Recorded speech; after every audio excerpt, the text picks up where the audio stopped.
Ladies and gentlemen, thank you very much for joining me on this, my journey into the constraints-led approach for BJJ.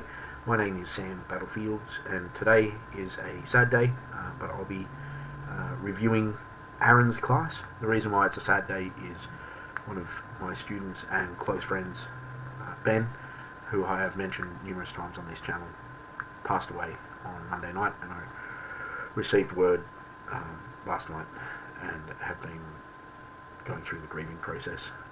So this may be a difficult video to make for me because I might be having a stop-start, although I do want to make the video because it's what he would have wanted. Ben was 100% a major reason for me continuing to be consistent as in training. Like we've been training together for several years now, and Ben's on the screen there. That was taken 2 years ago. He died doing what he loved, his other passion, which was mountain climbing and hiking. So rest in peace, Ben. We love you, mate. And as I said, we did the class this morning because it's what he would have wanted. He loved jiu-jitsu. He loved the club, and he loved what we were doing. So if you can understand why I'm a little bit more somber today, that would be the reason. However, the class was a good class. Aaron took the class, and we started off with stand-up as is usual. We started with rear hand only and front leg only. So you can only strike with those two, strike as such. And we then went into the second game for that, which was basically full boxing, both hands, but with front leg as an option. So from my perspective, I would probably have done them the other way around, and the reason being is because when you warm up with something that requires so much, I suppose, mental capacity, as in the constraints were so specific, what tends to happen is you get torn out of any kind of flow. Or what happened to me, I mean, I'm not speaking for everyone, but what happened to me was I was kind of torn out of flow. I was, kept on doing a rear leg, or throwing the front hand. And so what I probably would have done is gone, hey, boxing, now we're going to take away an arm, so constrain it further. So, have the opportunities open and then constrain it further.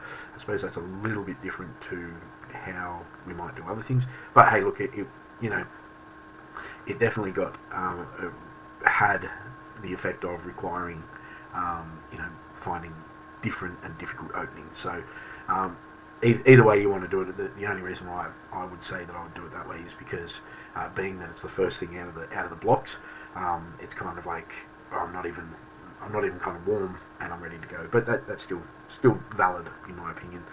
We then did a throwback to back control, where we're just looking to isolate an arm, and that was kind of, in a way, I think what Aaron was trying to do is show that that there is crossover with this sort of thing. So I'm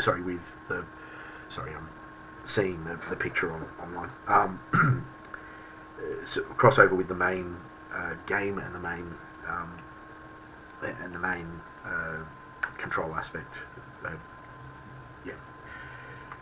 Main topic of the day, which is mount.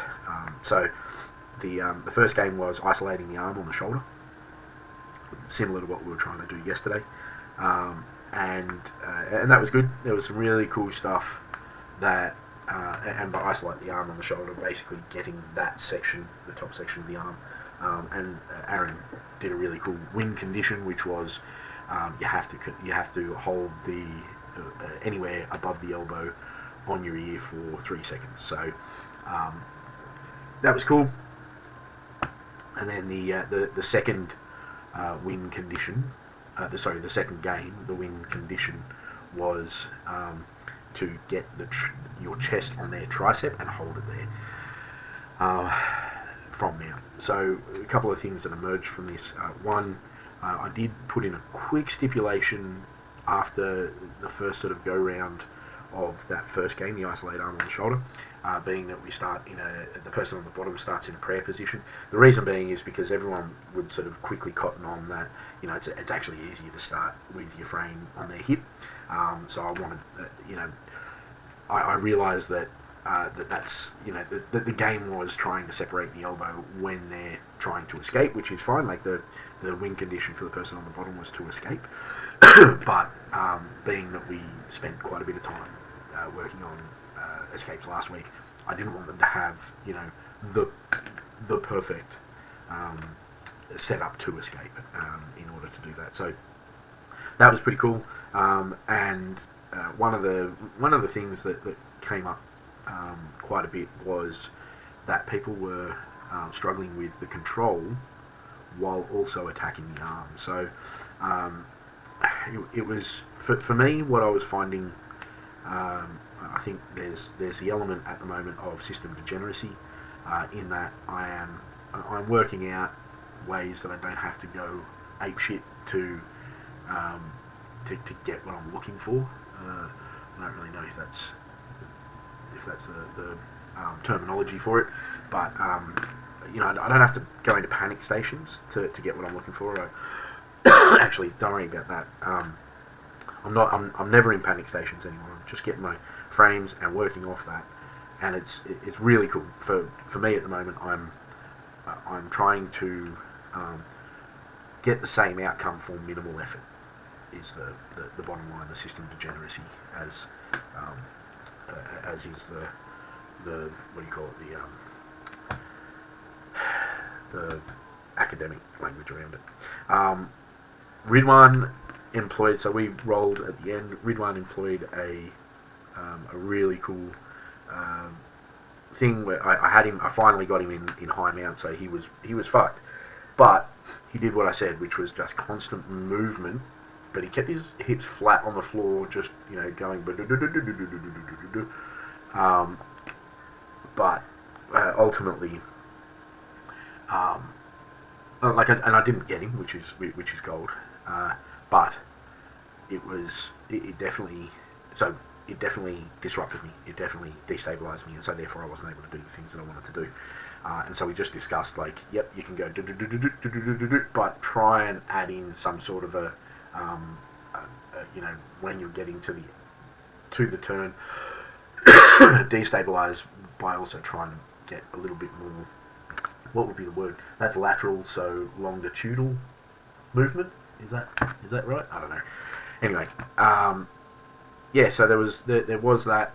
Also, rolling with Aaron, there was this thing where I didn't get something that I wanted, and I went as in it was a defeated laugh. It wasn't it was like a you fucking suck sort of thing.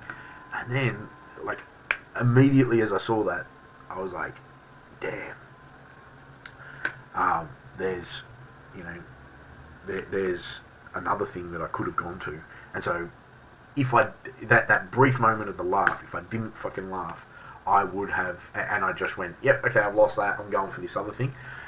I would have guaranteed to have got it, because he was off balance enough at that point in time. So, I think the takeaway for me there is that I need to I need to keep flowing and looking for the next thing.